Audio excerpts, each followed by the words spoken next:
Alright y'all, so y'all know I've been playing around with sourdough for a while, for like the last month or so. So I've learned a few things since my last video, and I'm gonna give them a try. So yesterday I fed my starter. Here's Pearl. She did double in size. She's been sitting for just about 24 hours. No reason she sat that long, because when I checked her at like 12 hours, she still hadn't went above this line where she started at. So before I went to bed last night, I put her in the oven with the light on, no heat, and she did come all the way up to here, and she dropped back down. So once it drops back down, that's an indication that it's ready to be used. So instead of doing grams, I'm doing cups.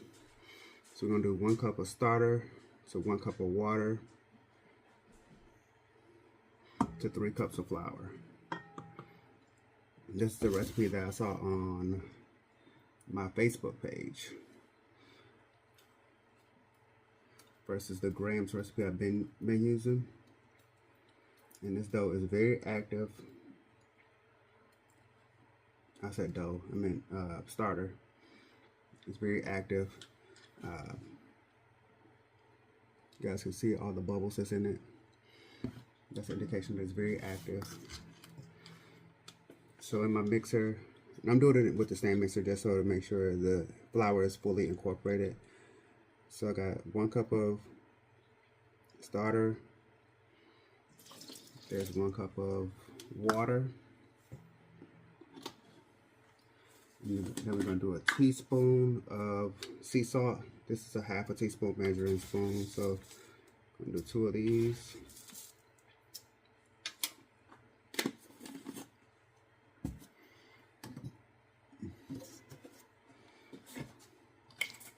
And 1 tablespoon of olive oil.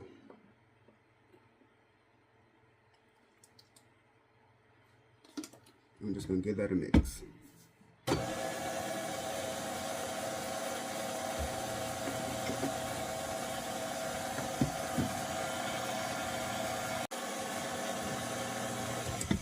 Alright, we just want to mix it for a couple, for like 30 seconds or so.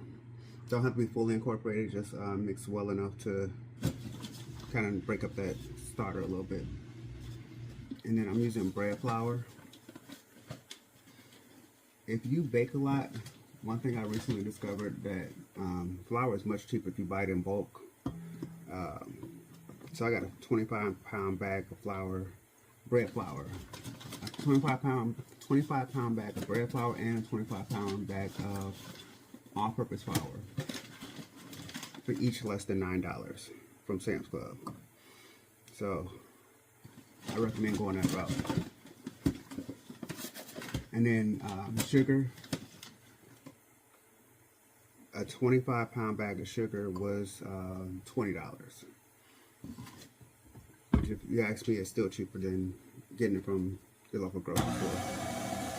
So we're just going to let this mix until you form a dough ball.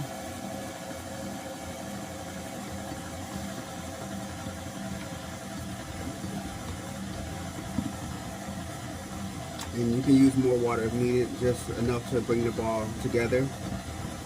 You don't want it to be too sticky.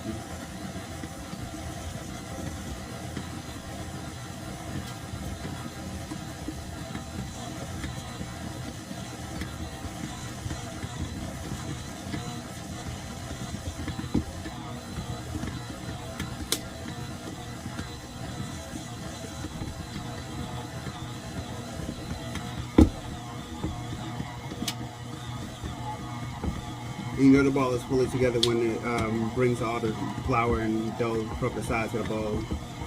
So you don't want to mix it much longer than that.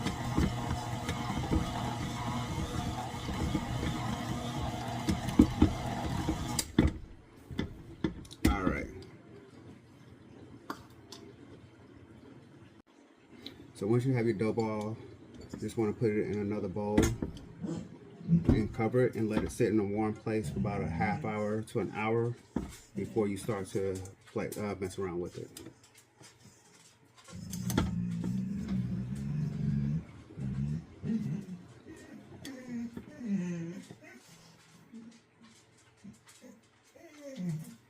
What's wrong, my love?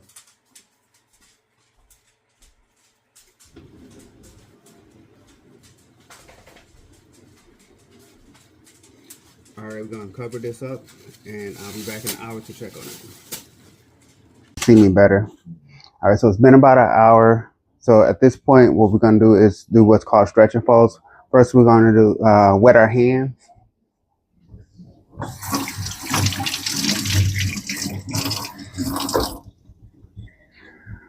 By wetting your hands, you keep you making it so the dough don't stick to your hands as much. So you're just gonna take it. You're gonna pull. You're gonna fold it on itself. Turn the bowl a quarter turn. Do it again. You're gonna keep doing this so you go all the way around the bowl. What this is doing is building up the gluten to make it rise better.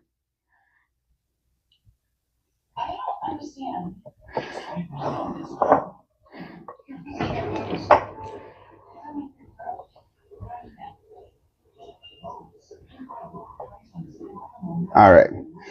So now we're gonna put it back in the oven. No heat. It just has the light on, and we'll come back in another half hour. All right. So it's been a half hour, 45 minutes. So we're gonna do our second set of stretch and folds.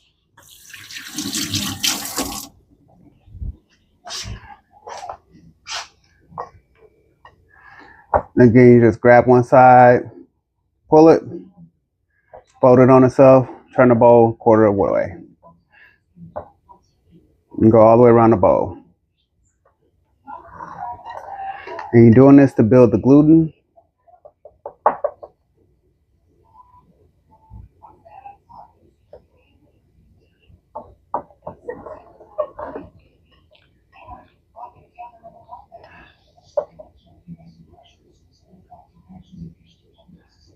And the shake is to help it stretch. All right. I'm gonna let this sit for another half hour, 45 minutes. All right, y'all. So I had to switch over to voiceover because in the midst of me filming this video, I got a call from my sister. She and I don't talk very often, so I didn't want to end the phone call, but we are doing our third set of stretch and folds. So as you can see, I'm pulling up and then over and turn the bowl a quarter of the way. Again, we do this all the way around, and what you saw in the beginning of this clip was me wetting my hands. As I just said already in this video, you wet your hands so that the dough don't stick to your hands while you are um, performing the stretch and folds. So the little bounce that you see me doing right there is just trying to stretch the dough without tearing it, just to build up more gluten. So again, we're gonna let this sit for another half hour to 45 minutes before we come back and do our fourth set of stretch and folds. Here we are, half hour later, and half hour 45 minutes later, and I'm still on the phone with my sister, so the voiceover continues. All right, so at this point, we are getting ready to go ahead and shape our bread and put it to bed for a nap overnight or a good night's rest. So, it looks like I did not film the fourth set of stretch and folds. So, like I said, we're going straight to shaping our bread. So, I'm putting a little bit of flour down to allow it to not stick to the counter. And then I'm just going to dump the bowl upside down and try to let gravity do its thing to pull it out. Here I am helping it just a little bit. Just pulling it from the bottom of the bowl, giving it a shake. It's being stubborn, but eventually we get it out and we shape it.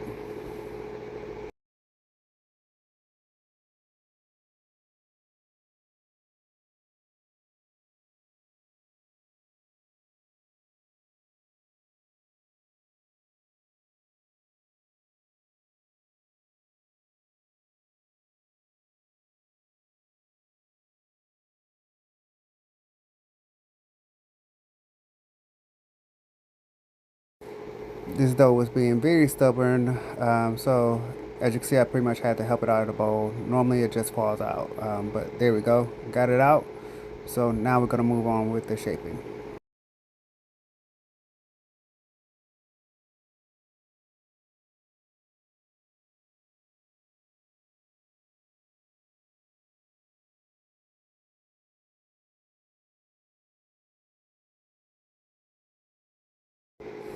So what I'm doing right here is just trying to stretch it out a little bit into like a rectangle as much as I possibly can in order to do lamination. I did not do any inclusions with this. I'm not going to be doing any inclusions until I can get the bread right. So as you can see, I'm just giving it a little shake. It's not tearing, and if you do the window pane test, it was actually pretty perfect. So once I got the rectangle, I just folded it into thirds and then rolled it up.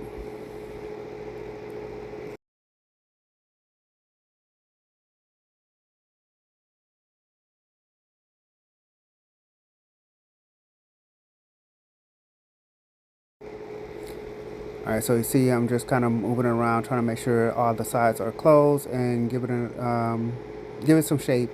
We want it to be in kind of a cylinder, but you could, even from this angle, you can see where it looks like I rolled it up. But here I am tucking those sides in, and we're gonna put it in the banneton and let it sleep in just a moment. Alright, so now I'm prepping the banneton by putting a little flour in the bottom so that it doesn't stick. Some people will actually put this is a silicone banneton basket. A lot of people will actually put like a flour sack or a towel in between the basket and the dough. I just put some flour in there, and we're going to put that clear cap over it and put it to bed for overnight.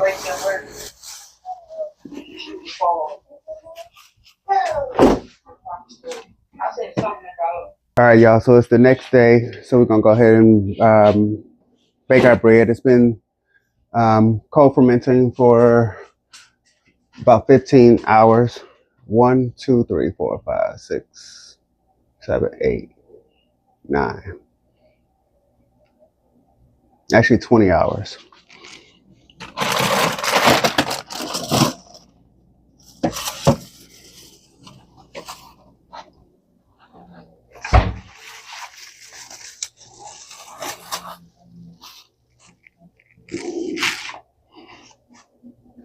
So just pulled it out of the refrigerator. It's in the banneton. That roll is empty.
All right, so we're gonna use that as a scoring tool here to kind of make some sort of design. I'm just gonna keep it simple and go with a X.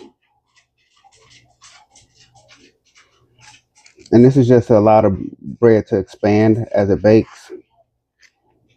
Now I see some bakers go underneath each score and score it again.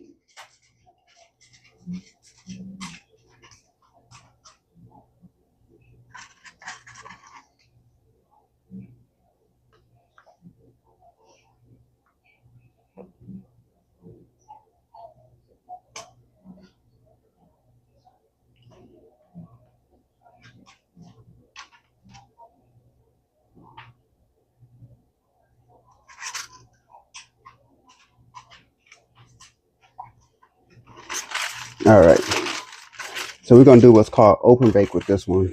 I have a pizza stone that's been heating at 450 degrees.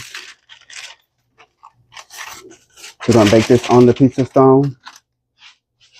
pull the rack out a little bit so I can reach it.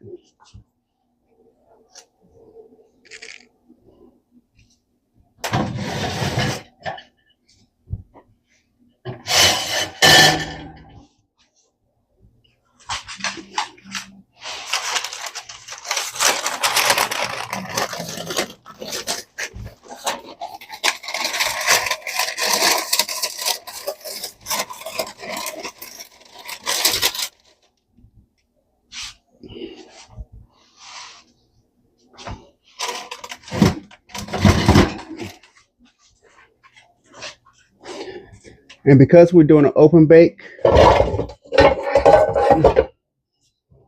gonna fill this pot with water to allow steam to assist.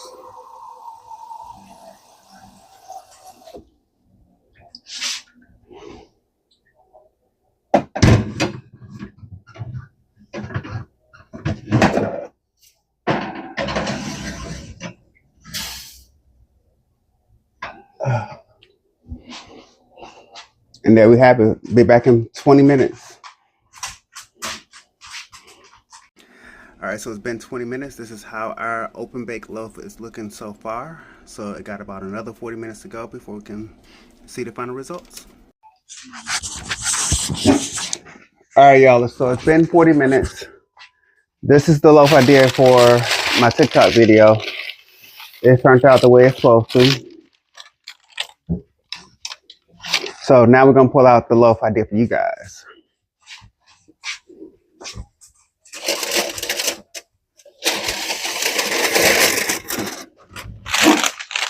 All right, here it is, open bake. So it's a little browner on top than what I would like, but we're gonna let it cool. And then we'll come back in about an hour or so and cut it open so you can see what it looks like on the inside.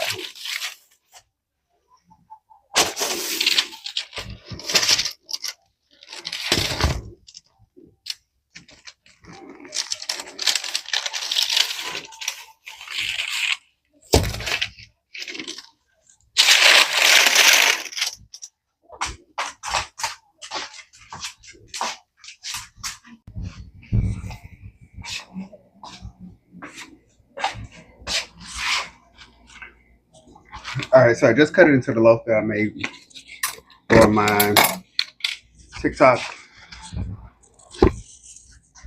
content. So we're gonna set that to the side.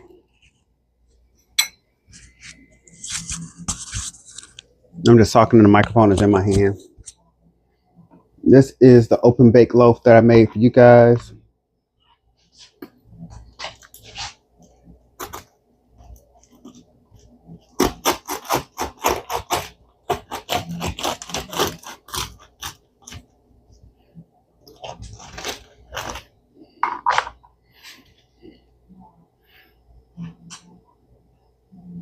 Not quite done all the way.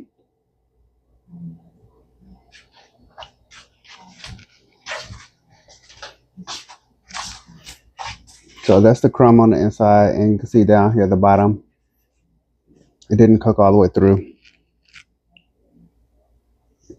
So back to the drawing board for this one.